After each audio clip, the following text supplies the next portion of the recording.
Hey there, fellas. Alright, so we're experiencing some lovely frosty weather. We are very used to seeing minus 30 degrees Celsius. And sometimes it even goes below minus 40. That's when a bunch of cars refuse to start. They just freeze up. So we've got a few cars on our lot that have been here for a long time. And here's one of them. So I suggest we dig it out. Then again, you guys know full well what a Lada is worth. It's an animal of a car. It might even start. But if it doesn't, well, we'll try using a couple of tricks, which aren't commonly used, the kind you can perform in your own driveway. Alright, let's quickly dig it out and fire it up. 3 weird ways to warm a frozen engine. Translation and voiceover by BMI Russian.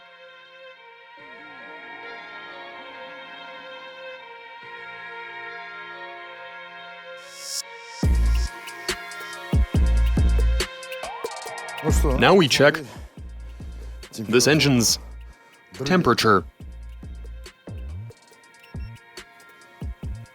Minus 30.9. Oh my. Look what happened to the oil. It isn't even... If it were summer, we'd at least... Oh, there it goes. The oil is okay. It took a full half hour before we saw a drop. But, well, I mean, okay. So we'll bring out a battery that we've warmed up to room temperature, like a lot of people do, me included when I was younger. I did used to take my battery home with me, to keep it from freezing, but also for it to be under the hood in the morning. It used to be that these cars lost their batteries at night. You get to your car and the battery is long gone. Now this procedure is an absolute must. At least on a Lada, Moskvich, or a Volga. Okay, we've filled the carby.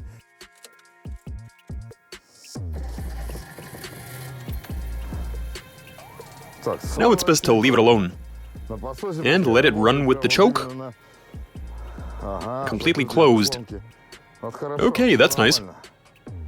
The car works, we're looking good. It'll soon begin to warm up and to build revs.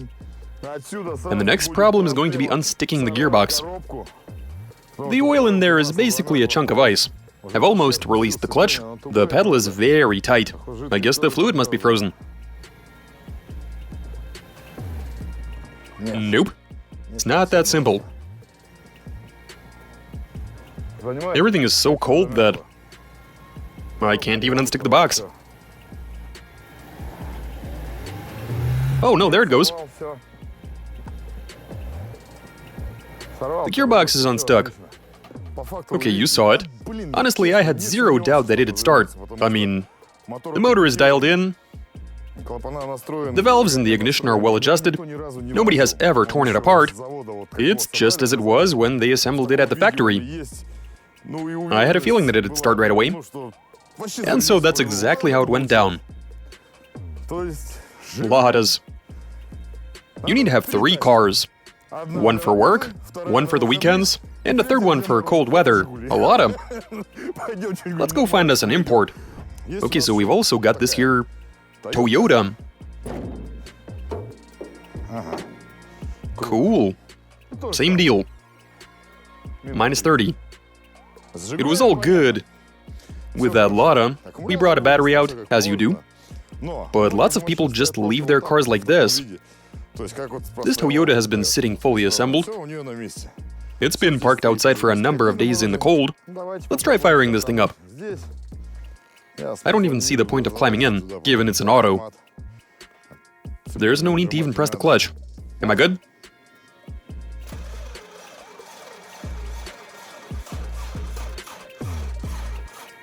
Am I drowning the plugs? No? What's the deal then?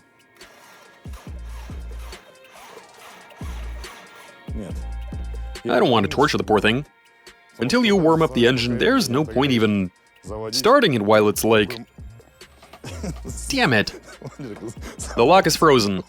I can't even close the door. Okay, so what's something that any car owner can do? Well, we all have friends and neighbors, relatives. Some people keep their cars in garages, and some of those garages are even heated, while some people go with parking lots.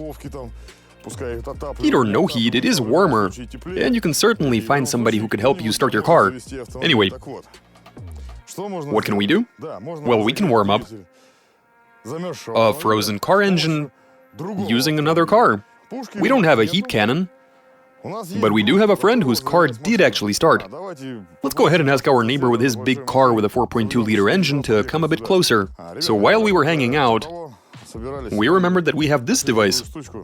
It's nice that we have a thermometer, but we've also got this here camera which you plug into your phone. It's what you'd call a thermal imaging camera, right? It's showing us slightly different numbers. They're ever so slightly off. So wherever you've got that crosshair, that's apparently the temperature. Let me just... Now if we look at the engine, it's at minus 30. That's nice. What I've got here is a sort of sleeve, which can easily handle high temperature. We decided that we shouldn't whip out the plastic one, since, well, exhaust gases, they are pretty hot after all. Wouldn't want to melt anything. And it'd be even worse if something were to start burning. So instead, we're gonna use aluminum. Good luck getting this on. Right, there we go. Wow, I can get my hands warm. That's nice.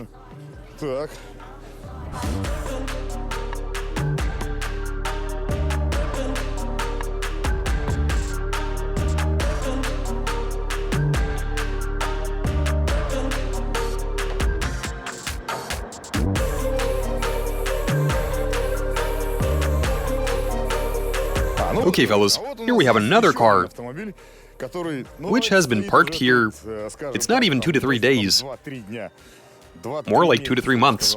So it's been here for ages, ever since the cold weather came in, hasn't moved since. Curious to find out. I've got the dipstick. And check this out. Look here, wait a second. To give you a clearer view, now I just try to move this with my finger. See what's happening? The oil is frozen solid. It ain't even dripping. It's just sticking. It's basically jelly. Now, in order to be able to drive at the track with zero worry, we used an oil with higher viscosity. It's a 10W60, which is completely inappropriate for this kind of weather. Now, as to avoid killing the engine, we're not even going to crank it while it's cold. Now, you see, we easily run the risk of such thick oil can start to spill out. Not just from underneath the filter. It might very well push out a seal or a gasket. Literally anything can happen. And so I suggest we at least slightly warm it up, and then try starting it. Now, we're going to be using a different method to warm this one up. Now, we're all aware of parking heaters that run on electricity. Some of them work on gasoline or diesel fuel. Anyway, fellas, so here's what I suggest we do. So the idea is to make a sort of improvised, I guess you can call it a boiler. And here's how I suggest we go about this. We've got a car that's capable of starting even in the coldest weather. It doesn't even care. We take a couple of hoses and use them to get that boiler going. We undo the heater hoses on this one and route them to the heater circuit on this thing. We start the car and use one motor, I mean the one in that there Lada, to put some heat into that Toyota engine via the cooling system. So we're basically imitating a parking heater. That'll get the engine block warm, as well as the motor oil and everything else for that matter. So we'll get everything nice and warm. I truly hope that this Toyota engine is able to start, though I do have my doubts. Right, let's warm one engine using the other, and try starting this one. Let's do this. Alright, fellas, we've been at this for half an hour. The Range Rover has been idling and getting this Toyota warm. Look at that. It's all damp after the ice melted away. We'll let the smoke clear. Let's get a reading on the intake manifold. 18 Celsius, wow! We put a healthy amount of heat into it. I think we can actually try starting it. Yeah, I think now's the time. Pretty much none of the components are cold at this point. So let's go ahead and try to start this thing. Oh wow, for real?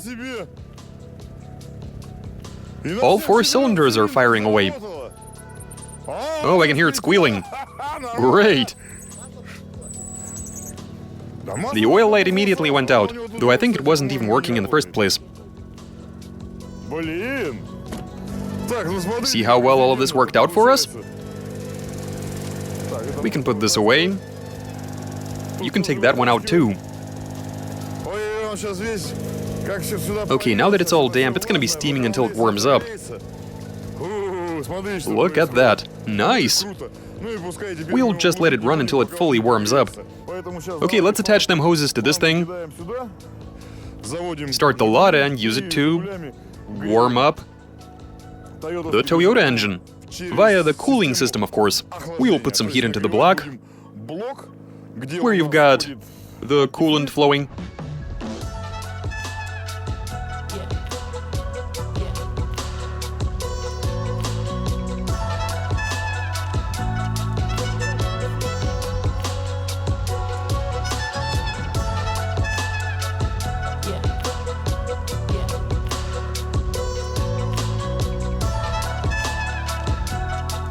We've got everything connected, it's all good. Fire it up!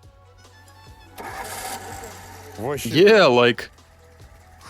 listen to it purr. That Lada engine. Come on, man, give it a bit more gas. Don't be shy, dude, come on.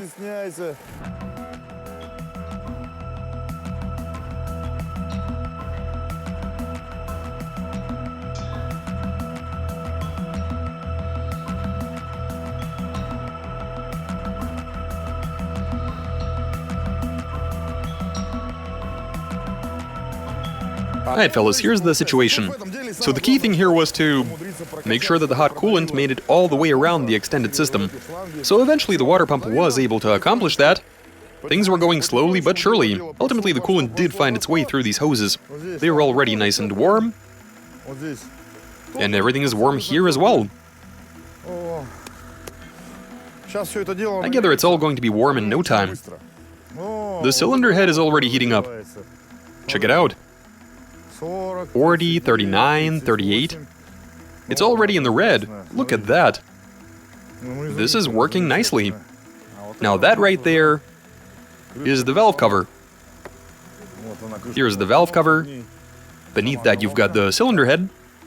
Now how do I get it down there to have a look? See that? It's all in the red. It's all red. So here's the deal. It even feels warm. More so than my own hand, even. Not quite. We don't even have a reading. No temperature reading, yeah. I guess we keep waiting. Nothing has changed. Nothing is changing. Well, it took half an hour for the exhaust gases. We'll give this half an hour too.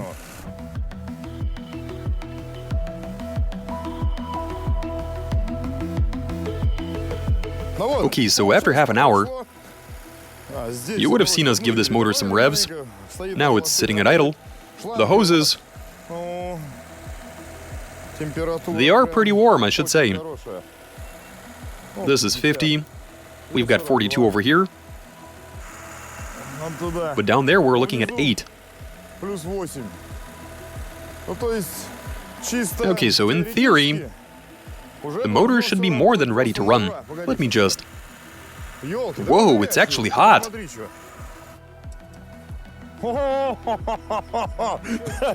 Yeah, it's already halfway to operating temperature. Okay, then I guess we're ready. Let's try this out.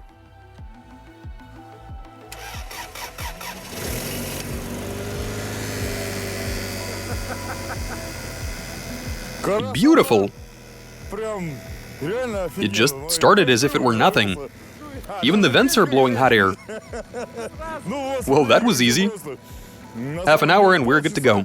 Alright fellas, so we've tried 2 methods for warming a car up, and both of them turned out to be 107% successful. We were able to get both of those cars to run, and that brings us to the next method. Now, I've seen a couple of videos where people would make a fire right underneath their cars. Anyway, so I'd also like to make a fire underneath the engine. But in our case, it's going to be controlled. This isn't going to be your normal sort of fire made using regular firewood. Instead, we're going to be using some coal and a brazier to avoid any big-ass flames that might cook the car. Then again, even if it does burn down, that's not the worst thing that can happen. Alright, so let's get this up and running and see if we can use some coal to warm up the engine.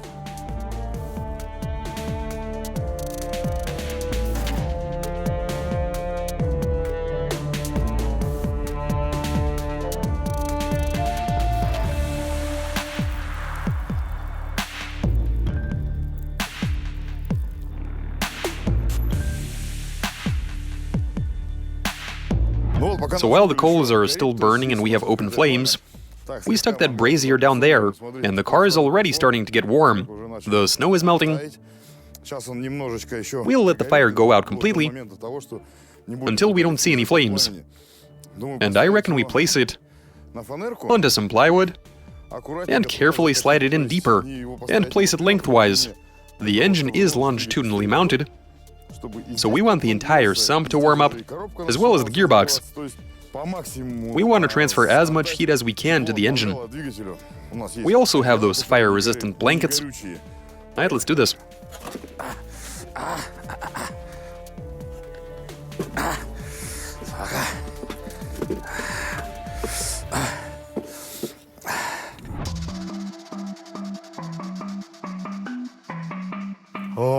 Nice! It is going to get nice and toasty. Great. There we are.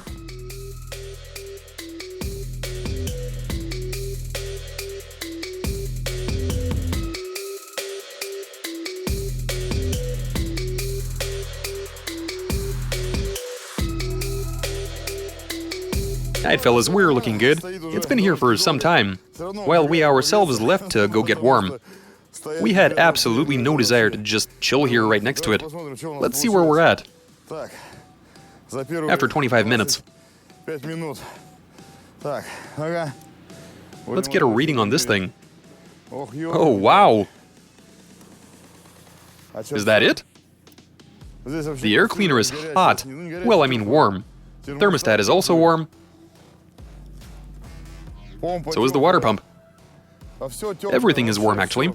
Now, judging by the thermometer, we're looking at 22 degrees. Okay, good. Here it's 6 degrees Celsius, so certain areas have gotten warmer than others. It's 11 degrees up above. The oil has to be very hot, which is a great thing. Let me remove the dipstick and see what sort of state it's in.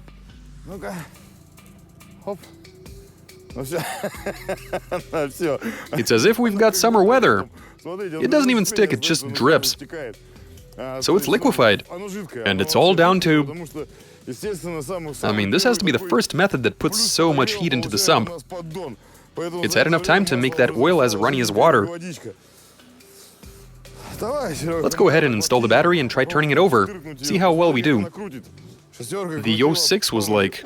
Now it was having a rough time. It is cranking well. Hold up, dude. Okay, so he is pressing the gas. For a moment there, I thought he wouldn't. Okay, you saw it cranking. This engine doesn't start that well. I take it we wouldn't have even started it cold. Maybe if we used starter fluid. The starter motor is turning this engine over so vigorously as if it were summer. This can only mean that the oil is hot, and so is the engine block. It has no problem turning over. So yeah, this works. The problem being that this isn't very safe. Try that again? It's as if the summer is upon us.